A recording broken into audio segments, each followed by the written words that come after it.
My position as a cemetery operations coordinator, or simply a cemetery manager, includes meeting with mourners and the deceased's relatives to arrange funeral services and assist land sales, etc.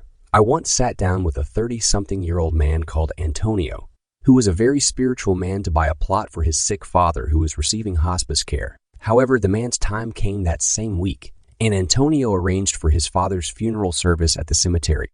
It was a very stormy day on the day of the funeral, which is thought to be a sign of good luck, and the funeral procession stopped in front of the house. Antonio was a Hispanic man with a very thick accent, and I could see in his eyes that he was a very caring man. He showed me pictures of his father, who also looks very sweet. Due to the weather, I stayed inside until the funeral procession was ready to leave for the burial site.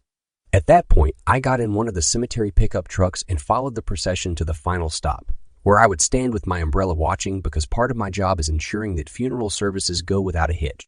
After the funeral, I drove around the area in the truck a few times to survey the area, as I did at least a few times a day.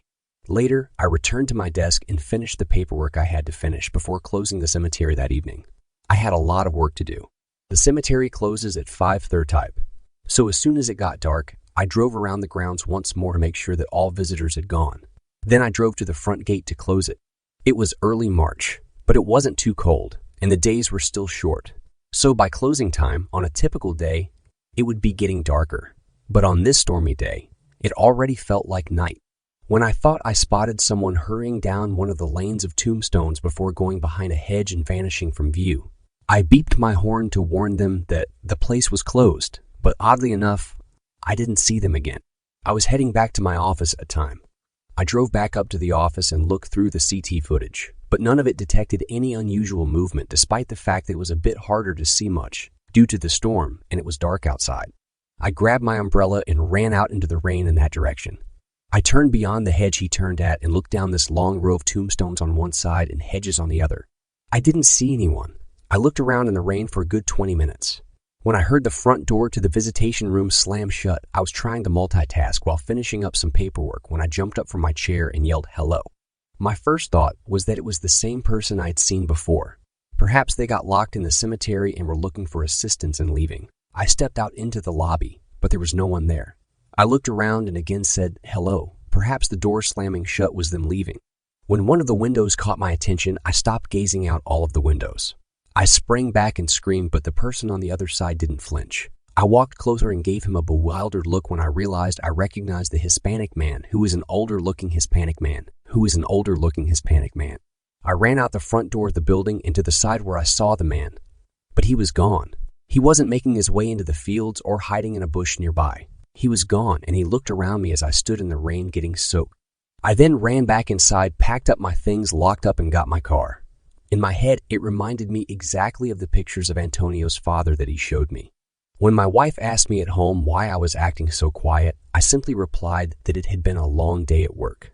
To this day, I believe I was simply overworking myself and my mind was playing tricks on me, but it is still genuinely upsetting to consider. My name is Tony, and it was a chilly, windy day in the middle of October. I live in a somewhat large town with old, early 18th century style buildings. And one night, a friend and I decided to go out at 3 in the morning. I know that this isn't the best idea in a poor town, but we like to have fun. We decided it would be interesting and cool to walk around a cemetery in the town behind the old town square, because we got tired of driving around blasting our music because we're both huge metalheads, and at that point, we had our own band. The cemetery is enormous and is divided by 2 sides of a highway. Both sides take up about 20 acres of land. We made the decision to visit the older section of the cemetery, which is totally divided from the rest of the newer cemetery by an old iron fencing gate. We started exploring the cemetery and trying to read the old, moss-covered tombstones. I recognize that snapping pictures of graves is a little disrespectful, but these graves date back at least a century, so no one living would object, and I'm sure the deceased didn't mind too much. We spent about an hour exploring the area before sitting down next to a large pecan tree in the middle of the old cemetery. At that moment, a young girl can be heard laughing. At first, I thought maybe it was a toy left on a child's grave, but I don't get easily scared, so I assumed it was motion activated. However, we are not easily scared, so we both sort of laugh while pointing out how creepy it is. We were very close to the cemetery at this point, and my friend says he thinks he sees someone in the shadows of a small wooded area nearby. We both feel a little uneasy and decide to get up and leave. The same noise repeated itself when we heard leaves crunching underneath someone's feet, and that's when we knew it. We ran down the hill leading to the old parsonage. We both sort of just went into full fight or flight mode at that point, running as fast as we could without thinking. The noises behind us stopped as we got to my car, which I started and put in drive, pulling out onto the highway without looking. Fortunately, no one hit us. We get down the road to the only gas station that is open at this time of day. We had both been talking about how we were worried that something had been done to my car, so when we went to check the back, we found the doors wide open. I'm still unsure of what happened that night. I'm not sure if either of us overreacted, but all I know is that whenever I tell this story, I still get the strange feeling that something is behind you. I know for a fact that neither of us ever opened it because there was no reason for us to do so. I check the back seats to make sure nothing is there and get right back in the car and peel out. My grandpa passed away a few years ago. I was always very close with him this past July. On his birthday, I paid him a visit at the cemetery. The cemetery he and my grandma chose to be buried at was about an hour drive from my apartment. My family lived closer, so they all went to his grave together. I had to go separately. It was a rainy, depressing day, and there's nothing worse than visiting a cemetery on a gloomy day. The gatekeeper of the gate asked for the plot number. I gave it to him, and he let me in. It's a pretty big cemetery, and I'd only been there a couple of other times. Not as the driver, though. So I had a hard time finding. I didn't see many other people, if any, at the cemetery that day. I'm sure the weather had something to do with it. Eventually, I found his stone and parked my car in the grass to the side. I put some flowers down under a stone, stood there for a while with my eyes closed and prayed. When I finished my prayer, I opened my eyes and looked up. There was an old man standing about 5 rows of graves down directly across from me, and he was looking right at me. I knew this man, though. It was my grandfather. No, it couldn't be. I rubbed my eyes and he was gone. Did I just have a spiritual moment, or were my eyes and mind playing tricks on me? Either way, I got the chills and I had goosebumps. I was quite honestly freaked out. I got back in my car, said "Love you, Grandpa," and drove off. I felt like I had a headache on my way home. Not sure why I was the only car on Prospect Road, a quiet road with dense forest on either side. Commonly there would be deer crossing here. My car zipped down the road. I spotted someone on the side of the road coming up. Which there were no sidewalks or a walking path on this road. Slowed down, couldn't be.